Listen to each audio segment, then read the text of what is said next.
मैं डॉक्टर रमेश सोलंकी।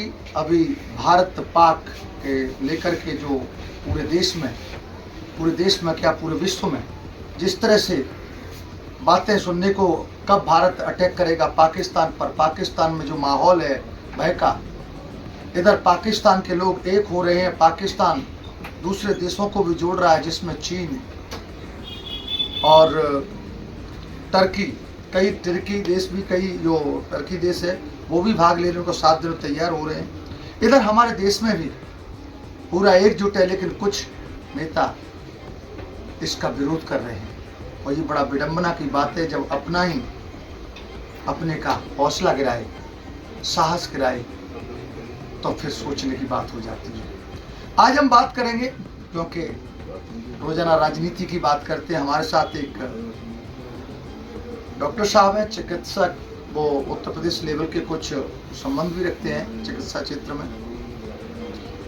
आज उनसे बात करते हैं। एक तो भारत और पाक की, जो पाक ने कायराना हरकत की थी, जो हमला किया जिसमें 28 हिंदुओं को बेरहमी से मार दिया।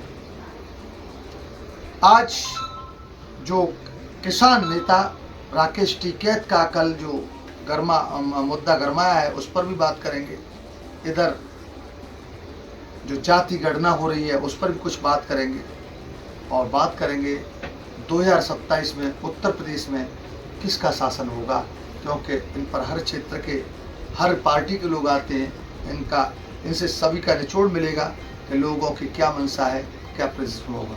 डॉक्टर साहब, स्वागत है आपका खबर एक्सपर्ट में। और बड़ा, क्योंकि हम रोजाना लोगों से, किसी पार्टी के व्यक्ति से बात करते हैं, कभी किसी की से करते हैं, लेकिन आपको तो सब समाज, सब दल, सब समान दिखते हैं। डॉक्टर साहब, अभी जो पाक के लोगों ने, पाकिस्तान के लोगों ने जो हमला किया जिसमें 28 हिंदुओं की जान चली गई, जिसमें धर्म को पूछ के मारा था, क्योंकि लोग तो कहते हैं आतंकवाद का कोई चेहरा नहीं होता, कोई धर्म नहीं होता है, लेकिन यहाँ तो चेहरा भी दिख रहा है, धर्म भी दिख रहा है। डॉक्टर साहब, आप इस हमले को किस रूप में लेते हैं? मैं सबसे पहले तो खबर एक्सपर्ट के सभी श्रोताओं को अपनी तरफ से धन्यवाद देना चाहता हूं, क्योंकि और मैं इस विषय पे यही कहना चाहूँगा कि हमारा ये हिंदुस्तान सभी जाति, सभी धर्म, सभी मजहब से चलता है और एक इकलौता एक हिंदुस्तान एक ऐसा देश है कि यहाँ पर सभी जाति का, सभी धर्मों का सम्मान किया जाता है। परंतु ये बड़ी संकट की घड़ी है, मैं तो यही कहूँगा। और पाकिस्तान इतना बौखलाया हुआ है कि हमारे देश के प्रत्येक एक व्यक्ति ने इतना शोक की लहर में डूबा हुआ है कि प्रत्येक एक देशवासी के हृदय पर कहीं न कहीं से इतनी बड़ी घातक पीड़ा पहुंची है कि वो अपने कष्ट को कह नहीं पा रहा है। परंतु आपने देखा होगा कि प्रत्येक चौराहे पर, प्रत्येक गली में पाकिस्तान के पुतले फूके गए। सभी लोगों ने अपने जो पुतले तो फूके पाकिस्तान का जमकर विरोध किया, क्योंकि वो एक हमारा जो कांड जो हुआ है, जिस तरीके से बेरहमी से, जहाँ की हमारा जो पॉइंट है वो एक व्यू पॉइंट है, वहाँ पर हमारे पूरे देश के कोने कोने से लोग वहाँ घूमने के लिए जाते हैं। एक पर्यटक स्थल है और ऐसे पर्यटक स्थल पर अगर इस तरीके से, जैसे कि हमारे हिंदुस्तान में आगरा जनपद में हमारे यहाँ ताजमहल भी है, यहाँ पर लाल किला भी है, लोग विदेशों से देखने के लिए अगर आते हैं यहाँ पर, अगर इस तरह की अगर बेरहमी से अगर हमारा एक हिंदुस्तानी, हमारे इस हिंदुस्तान के अंदर कोई भी अगर इस तरीके का कोई बदमाश या आतंकवादी या किसी भी प्रकार का कोई भी व्यक्ति अगर जातिवाद अगर पूछकर और हिंदू और मुस्लिम पूछकर अगर किसी की घटना को अंजाम देता है, तो निश्चित रूप से ऐसे व्यक्ति को इस हिंदुस्तान में रहने का कोई हक और अधिकार नहीं है।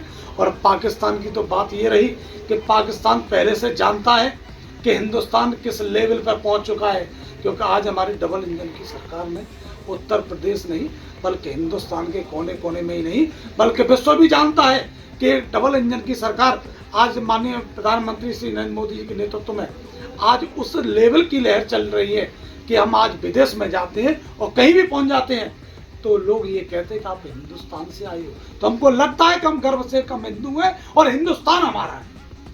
डॉक्टर साहब, बहुत अच्छा आपने कहा। अच्छा लगता है जैसे हम मोदी की बात कर रहे हैं, जब से जम्मू कश्मीर से धारा 370 हटी, जहाँ पर जम्मू कश्मीर में विकास की गंगा बहने लगी, विकास की जहाँ पर पर्यटक का जो साधन है वो चूँकि उनकी खेती, उनका व्यवसाय पर्यटक से जो आई हुई कमाई से होता है, उनसे उनकी रोजी रोटी चलती है, फसलों का भी वो होता है।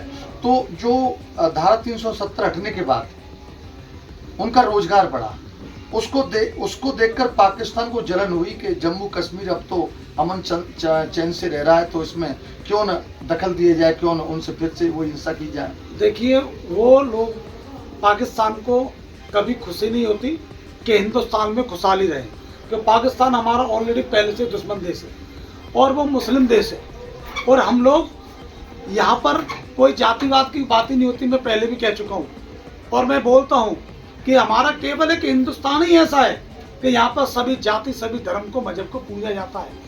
बाकी अन्य देशों में ऐसा नहीं है।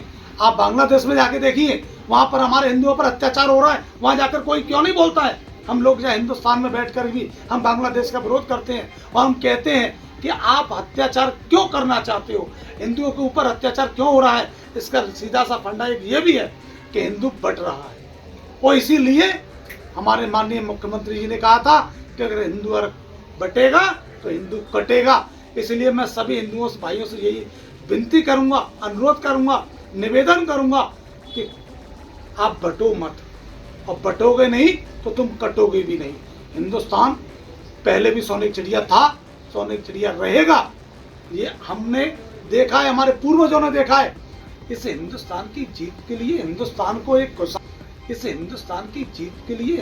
को एक खुशहाल सोने की चिड़िया बनाने के लिए हमारे महापुरुषों ने, हमारे तमाम सभी जाति के, सभी धर्म के लोगों ने, सभी मजहब के लोगों ने अपने खून की बलिदानियां और खून की नदियां बहाई है। अभी आपने कहा कि जिस तरह से पाकिस्तान को खुश देखना नहीं चाहता है और वो मुस्लिम देश है, उसने अटैक किया या 28 लोग मारे, लेकिन वहाँ तो ये बोल रहे हैं कि ये तो मोदी ने ही करवा दिया। ये कुछ हमारे देश के कुछ छोटे मोटे नेता भी बोल रहे हैं कि ये तो मोदी ने ही करवा दिया है। अभी राकेश टिकैत बड़े नेता हैं देश के, वो कह रहे हैं हम तो उन आतंकवादियों को अपने पास में ढूंढ रहे हैं।